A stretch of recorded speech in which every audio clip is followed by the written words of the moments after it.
दोस्तों ये वीडियो उन बच्चों के लिए बहुत इंपॉर्टेंट है जिन बच्चों को डायरेक्ट इनडायरेक्ट समझ में नहीं आ रहा या समझ में नहीं आता। ये वीडियो उन बच्चों के लिए जड़ी बूटी का काम करेगी, क्योंकि इस वीडियो में हम डायरेक्ट और इनडायरेक्ट को जड़ से पढ़ेंगे। होता क्या है, जब हम किसी पेड़ को पूरा देखते हैं तब हमें पता लगता है कि वो किस चीज़ का पेड़ है। ठीक उसी प्रकार जब हम डायरेक्ट और इनडायरेक्ट को जड़ से पढ़ते हैं तब ये हमें अच्छी तरह से समझ में आ जाता है। तो बने रहना हमारे साथ, और अगर आपको ये वीडियो अच्छी लगे तो वीडियो को लाइक करके चैनल सब्सक्राइब कर लेना, ताकि आपको ऐसे ही इंटरेस्टेड वीडियोज़ की नोटिफिकेशंस मिलती रहे। तो चलिए इस वीडियो को शुरू करते हैं। तो हेडिंग है हमारी डायरेक्ट एंड इनडायरेक्ट। तो सबसे पहले हम जान लेते हैं कि डायरेक्ट होता क्या है। तो डायरेक्ट को हम सिंपली डायरेक्ट स्पीच या डायरेक्ट नरेशन कहते हैं, जिसका हिंदी में मतलब होता है सीधा कथन। सीधा कथन यानी कि इसकी सबसे पहले आप परिभाषा देख लीजिए, तभी आपको ये सब अच्छे से समझ में आएगा। तो इसकी परिभाषा है, वक्ता की कही हुई बात को ज्यों का त्यों ही कहना डायरेक्ट स्पीच कहलाता है। अब इसमें वक्ता क्या है? वक्ता है कहने वाला, जो बोलता है। जैसे कि मान लीजिए आप एक हैं, आपका नाम है मान लीजिए राम। चलिए ये हो गया राम। आपके दो फ्रेंड हैं, एक है कौन? एक है श्याम और एक है मान लीजिए रीता। दो फ्रेंड हैं आपके। तो जैसे आपने श्याम से कहा कि श्याम मुझे एक पेन दो, तो आपने कहा, तो यहाँ पर आप होंगे वक्ता। वक्ता यानी कि जो किसी बात को कहता है उसे वक्ता कहते हैं। अब डायरेक्ट का क्या मतलब हुआ? यहाँ पर लिखा हुआ है ज्यों का त्यों कहना। अब जैसे यहाँ पर मान लीजिए आपने श्याम से एक पेन मांगा। आपने श्याम से कहा, श्याम आप मुझे एक कलम दीजिए। तो उसी बात को रीता बोलती है कि Ram says to Shyam please give me a pen. तो मतलब कि जैसे आपने जो बात बोला, जैसे आपने बोला श्याम मुझे एक पेन दो, तो रीता आकर मुझसे बोलती है कि राम ने श्याम से कहा मुझे एक पेन दो, तो उसे कहते हैं डायरेक्ट।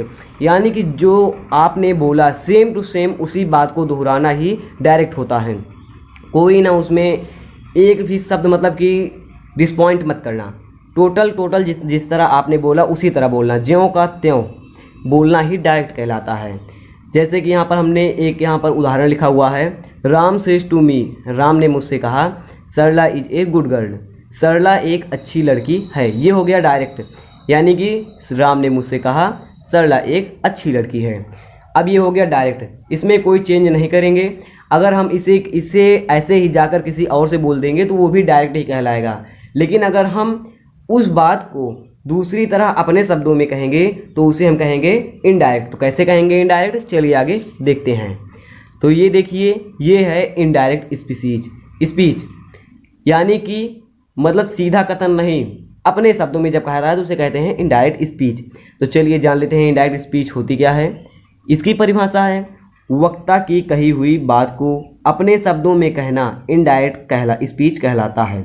वक्ता आपने जान गया, जो बोलता है उसे हम वक्ता कहते हैं। अब वक्ता की कही हुई बात को ज्यों का त्यों नहीं, अपने शब्दों में कहना। ज्यों का त्यों कहेंगे तो डायरेक्ट हो जाएगा, और अपने शब्दों में कहेंगे तो इनडायरेक्ट हो जाएगा। इसे हमेशा याद रखना, ये काफ़ी इंपॉर्टेंट है। तो चलिए अब यहाँ पर देखिए, ऊपर क्या था? ऊपर था Ram says to me Sita is a good girl. यहाँ पर हम उसके शब्दों में ना कहकर अपने शब्दों में कहेंगे, तो यहाँ पर हो जा रहा है Ram tells to me that Sarla is a good girl. यहाँ पर देखिए इन दोनों में कितना फ़र्क आपको दिखाई दे रहा है। यहाँ पर सेज की जगह पर टेल्स हो गया है, टू लगा है, मी लगा है, यहाँ पर इन्वर्टेड कामा और कामा हट गया है।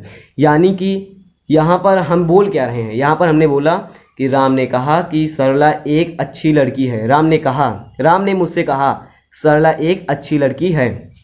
अब मैंने इसी बात को दूसरे से जाकर, तो मैंने क्या बोला? राम ने मुझसे कहा कि सरला एक अच्छी लड़की है, यानी कि बीच में की लगाना पड़ेगा, तभी यहाँ पर इनडायरेक्ट बनेगा। इसको हमने अपने शब्दों में कह दिया, तो अपने शब्दों में कहना इनडायरेक्ट और उसी के शब्दों में कहना डायरेक्ट। तो ये आपको डायरेक्ट और इनडायरेक्ट समझ में आ गया होगा। अब इसके बाद हम कुछ इसके रूल से देखते हैं कि कैसे बनता है, क्या होता है। तो सबसे पहले डायरेक्ट हो गया, इनडायरेक्ट हो गया। अब चलिए बढ़ते हैं नेक्स्ट टॉपिक की तरफ। अब नेक्स्ट पे आता है पार्ट्स ऑफ डायरेक्ट स्पीच, यानी कि डायरेक्ट स्पीच के भाग। आपने डायरेक्ट स्पीच पढ़ा, इनडायरेक्ट स्पीच पढ़ा। अब हम देखेंगे कि डायरेक्ट स्पीच के कितने भाग होते हैं, क्योंकि ये काफ़ी इंपॉर्टेंट है डायरेक्ट स्पीच के भाग। यहीं से हमारा जो नियम होता है इनडायरेक्ट बनाने का यहीं से निकल कर आता है, तो इसे आपको जानना चाहिए और इसे हम जानेंगे। तो यहाँ पर डायरेक्ट स्पीच के दो भाग होते हैं, एक रिपोर्टिंग स्पीच, एक रिपोर्टेड स्पीच। तो चलिए जानते हैं कि रिपोर्टिंग स्पीच है क्या। तो यहाँ पर हमने हेडिंग डाली है रिपोर्टिंग स्पीच। अब इसे देखिए, डायरेक्ट स्पीच का वह भाग जो इन्वर्टेड कामास के बाहर होता है क्यों क्या रिपोर्टिंग स्पीच कहलाता है। फिर से पढ़िए, डायरेक्ट स्पीच का वह भाग जो रिपोर्टेड कामास के बाहर होता है। तो रिपोर्टेड कामास इसमें है ये जो दो लाइंस हैं इधर और इधर, ये है रिपोर्टेड इन्वर्टेड कामास। तो देखिए यहाँ पर कहा जा रहा है कि वह भाग जो इन्वर्टेड कामास के बाहर होता है।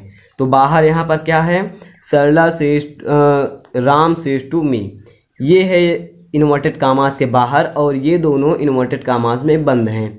अब इसके बाहर का जो भाग है वो है रिपोर्टेड स्पीच।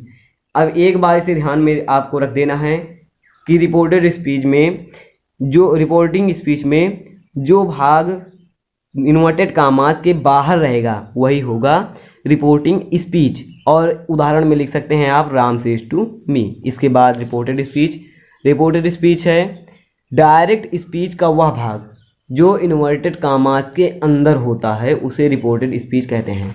जैसे यहाँ पर देखिए, ये इन्वर्टेड कामा यहाँ पर लगा है, यहाँ पर लगा है, तो इन दोनों के अंदर जितना होगा वही देखिए यहाँ पर हमारा होगा रिपोर्टेड स्पीच। एक ऐसे ध्यान में रख लेना कि जब रिपोर्टेड रहेगा तो अंदर रहेगा। रिपोर्टेड मतलब एक इसमें का अर्थ समझिए, रिपोर्टेड मतलब होता है रिपोर्ट किया हुआ। तो यहाँ पर रिपोर्ट किया हुआ क्या है, जो अंदर है, जो लिखा हुआ है वही तो रिपोर्ट किया हुआ होगा। तो जो अंदर है उसे रिपोर्टेड बोलेंगे और जो बाहर है उसे रिपोर्टिंग बोलेंगे। रिपोर्टिंग मतलब होता है रिपोर्ट कराने वाला, और रिपोर्ट कराने वाला जैसे Ram says to me, Ram ने मुझसे कहा, तो रिपोर्टिंग कराने वाला राम है, यहाँ पर रिपोर्टर जो है राम है। तो जो यहाँ पर मतलब रिपोर्टिंग जो समझ लेना कि जो रिपोर्ट कराता है तो वो हमेशा बाहर रहेगा, और रिपोर्टेड मतलब रिपोर्ट किया हुआ और वो हमेशा इन्वर्टेड कामास के अंदर रहेगा। रिपोर्ट आपने क्या जाना अभी तक, डायरेक्ट स्पीच, इनडायरेक्ट स्पीच,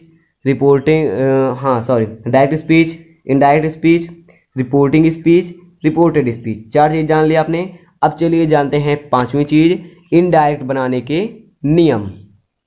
चलिए, डायरेक्ट से इनडायरेक्ट बनाने के नियम, ये है डायरेक्ट से इनडायरेक्ट बनाने के नियम।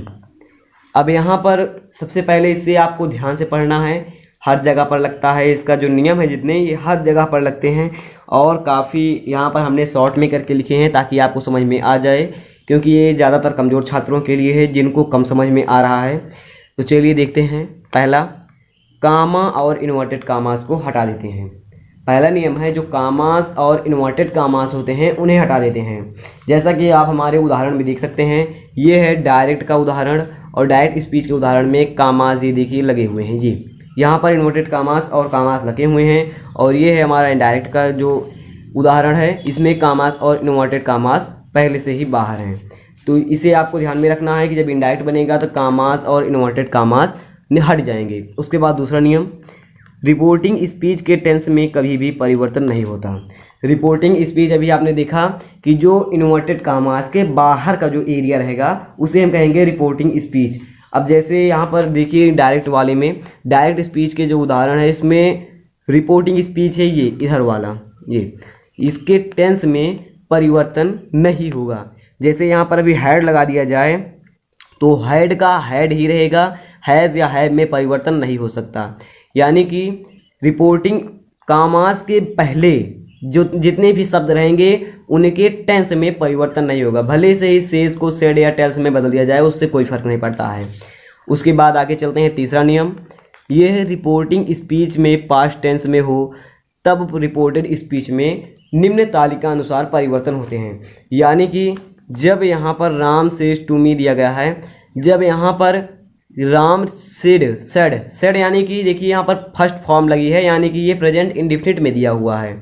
तो जब ये प्रेजेंट या फ्यूचर में रहेगा तब हमारा जो टेंस है वो परिवर्तित नहीं होगा। यानी कि जो इससे पहले का टेंस है प्रेजेंट या फ्यूचर टेंस में रहेगा, तब हमारे टेंस में कोई परिवर्तन नहीं होगा। यानी कि जब अगर ये प्रेजेंट या फ्यूचर में है इन्वर्टेड कामास के पहले, तो इन्वर्टेड कामास के अंदर वाले टेंस में परिवर्तन नहीं होगा। और अगर इन्वर्टेड कामास के पहले वाला जो एरिया है अगर ये पास्ट टेंस में होगा, यहाँ पर सेड होता, तो यहाँ पर इसका परिवर्तन हो जाता। यहाँ पर इज है तो यहाँ पर कुछ दूसरा यानी हो जाता, इसके टेंस का पूरा परिवर्तन हो जाता। तो चलिए देखते हैं इसकी तालिका अनुसार कौन सा परिवर्तन होगा। तो सबसे पहले एक बार फिर से शॉर्ट में जान लीजिए। इनडायरेक्ट बनाते समय कॉमा हटा देंगे, और अगर पास्ट टेंस में रिपोर्टिंग स्पीच होगी तभी हमारा जो टेंस है रिपोर्टेड स्पीच का परिवर्तित होगा, नहीं तो उसमें परिवर्तन नहीं होगा। अब ये है हमारी तालिका। अब इसमें देखिए प्रेजेंट के सारे टेंस, यहाँ पर आप एक स्क्रीनशॉट ले लीजिए ताकि आपको ये बाद में भी आप इसे देख सकें। अब यहाँ पर present indefinite, past indefinite, continuous का कॉन्टीन्यूअस में, पास्ट कॉन्टीन्यूअस में, परफेक्ट का पास्ट परफेक्ट में, और प्रेजेंट परफेक्ट कॉन्टीन्यूअस का पास्ट परफेक्ट कॉन्टीन्यूअस में। प्रेजेंट के जितने टेंस रहेंगे सारे टेंस पास्ट में परिवर्तित हो जाएंगे। उसके बाद पास्ट इंडेफिनिट का पास्ट परफेक्ट में, पास्ट कॉन्टीन्यूअस का पास्ट परफेक्ट कॉन्टीन्यूअस में, और परफेक्ट और कॉन्टीन्यूअस का नहीं चेंज होगा। ज़्यादातर प्रेजेंट में ही दिए जाते हैं जो रिपोर्टेड स्पीच होते हैं। तो प्रेजेंट वाला ध्यान रखना कि प्रेजेंट के जितने भी टेंस होंगे वे पास्ट में परिवर्तित हो जाएंगे। जैसे प्रेजेंट इंडेफिनिट है तो पास्ट इंडेफिनिट में हो जाएगा। अब यहाँ पर सरला इज ए गुड गर्ल है तो सरला वाज ए गुड गर्ल हो जाएगा। प्रेजेंट यहाँ पर कॉन्टीन्यूअस है तो यहाँ पर पास्ट कॉन्टीन्यूअस हो जाएगा। और शैल विल का शुड वुड, कैन मे का could might, should would could might इसका हो जाएगा। और शुड वुड कुड माइट अगर पहले से ही दिया गया है तो इसमें नो चेंज। और पास्ट परफेक्ट और फ्यूचर परफेक्ट इसमें भी कोई पास्ट परफेक्ट और परफेक्ट कॉन्टीन्यूअस इसमें भी कोई परिवर्तन नहीं होगा। तो इसको आप ध्यान से देख लीजिए। फ्यूचर वाला नहीं लिखा है, चलिए कम्युनिटी पोस्ट में उसे डाल दूंगा, उसे आप अच्छे से देख लेना। तो बस इस वीडियो में इतना ही था। आशा है आपको डायरेक्ट और इनडायरेक्ट के जो नियम हैं वो समझ में आ गए होंगे। डायरेक्ट इनडायरेक्ट का आपने जड़ से अध्ययन कर लिया, इससे जो डीपली है उसे तो मैं आपको नहीं समझा सकता हूँ। बस इस वीडियो में इतना ही था। आशा है वीडियो अच्छी लगी। अगर वीडियो अच्छी लगी हो तो कमेंट बॉक्स में कमेंट करके जरूर बताना। और अगर आपको ये वीडियो अच्छी लगी हो चैनल को सब्सक्राइब कर लेना, वीडियो को लाइक करना और ज़्यादा से ज़्यादा शेयर करना ताकि आपके सभी फ्रेंड्स तक ये वीडियो पहुँच सके। तो मैं मिलूंगा आपको इसके नेक्स्ट वीडियो में, तब तक के लिए take care and bye bye.